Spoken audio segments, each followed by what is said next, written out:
ప్రభునందు ప్రియమైన వాళ్ళారా, ప్రభువైన యేసుక్రీస్తు నామములో మీ అందరికీ శుభవందనములు. ఉదయకాలంలో కలువరి కృపా సన్నిధికి మిమ్మల్ని ఆహ్వానించుచున్నాను.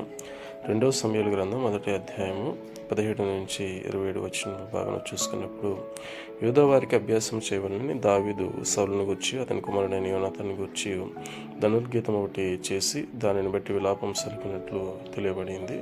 అది ఆషారు గ్రంథమందు లిఖించబడి ఉన్నదని సెలవిచ్చారు. ఇట్లనగా, ఇశ్రాయేలు నీకు భూషణమగువారు నీ ఉన్నత స్థలముల మీద హతులైరి, ఆహాహా బలాఢ్యులు పడిపోయిరి.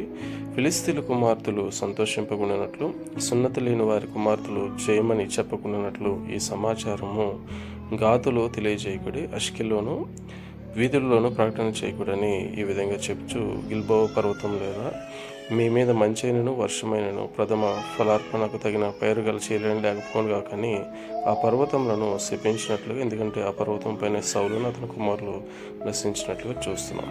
ఆమేన్.